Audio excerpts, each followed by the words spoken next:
I went and auditioned. DePaul gave me a scholarship for $4,000, which at that time in the 90s was not the same as their full tuition, which was around $20,000. And so where to come up with the other $16,000 was the question. And I was able to get some loans. And then I decided to just charge the rest on my high interest credit cards.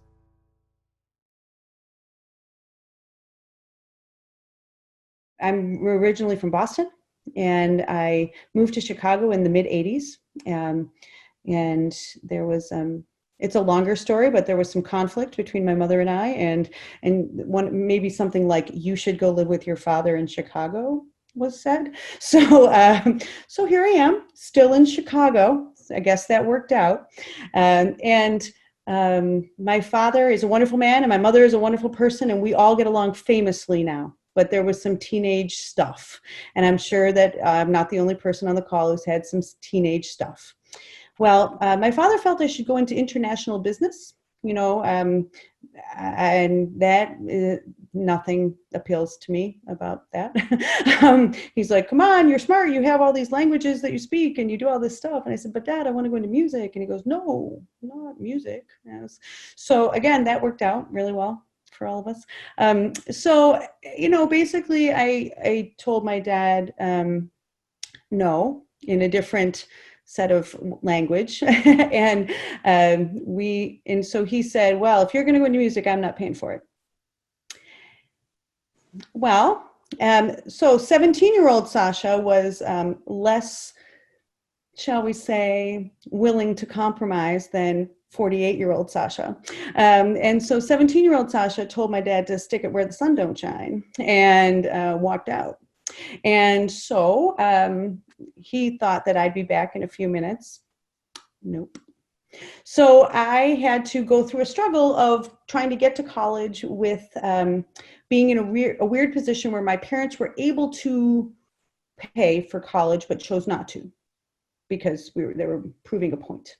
And I was unable to pay for college because I didn't have the work or the money, but didn't qualify for a lot of financial aid. And so it was a tough spot. And I went to Northeastern, as you know, where I teach. I went to Northeastern, and I went there before I came to DePaul. But I went to Northeastern because they gave me free everything, because maybe my test scores and my audition to get into the music school were maybe a different level than they were used to, but that was free. And I went there. And then I wanted to go to DePaul because my teacher had gone to DePaul. My mentor and great love of singing came from Mr. George Rico, who went to DePaul in the 1950s. And I have a beautiful article that was written about him in the DePaul magazine a number of years ago, where he was honored, and it was always my dream to go to DePaul to study with a certain teacher named Norman Gabranson. And so when I finally was old enough and was able to, say, yeah, I'm going to go to DePaul. It's cool. Whatever it costs, I'm going to figure it out. I went and auditioned. DePaul gave me a scholarship for $4,000, which at that time in the 90s was not the same as their full tuition, which was around $20,000. But it was a big deal for me. And so where to come up with the other $16,000 was the question. And I was able to get some loans, and I had some money. And then I decided to just charge the rest on my high interest credit cards. So every quarter I charged about $4,000 on a credit card. Yeah, you see where this is going. and came to DePaul. And so I left DePaul. And DePaul was transformative for me. So was Northeastern. I met the most wonderful humans. I found my path. I found my life. I found music. I found my friends. I learned about service. I learned about humans. And it was great. And I wouldn't trade it for anything. But I left DePaul in a boatload of debt at 27. And as a professional musician. And as my dad said, how are you ever going to make a living doing that? And you know, yeah, and far be it from me. I have learned, as Dan Allen can attest, I have learned how to say, actually, you were right and I was wrong. But at that time, I could not say it. I could not say it. So help me God, I was not going to say it to my father. I have since now said it, but I couldn't say it then. So when I think about, and then I went on and lived the rest of my life, and married, divorced, married again, kids, and whatever.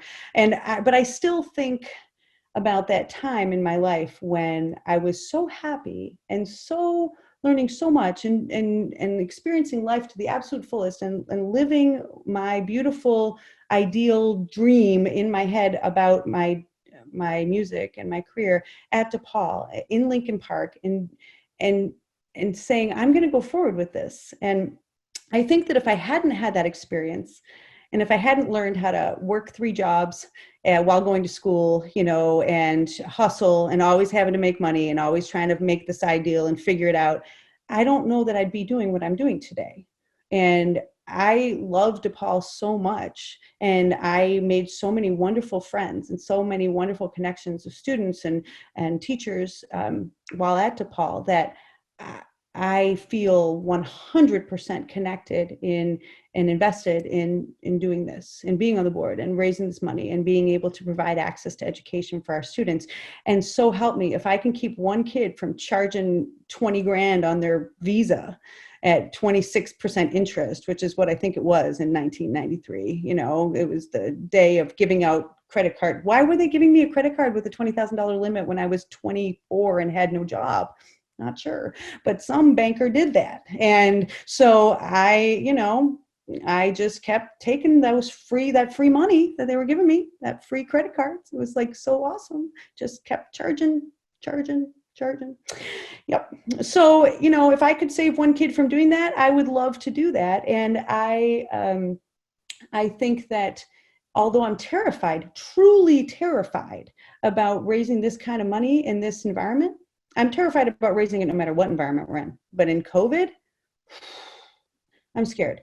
And I'm sure I'm not the only person who's scared. And it's daunting, to say the least. And I think that if we can remember why we're doing this in the way that I remember those students, and I remember the days when I went to Aldi and had to buy ramen noodle 10s for $1, and I thought, okay, that'll get me through this week.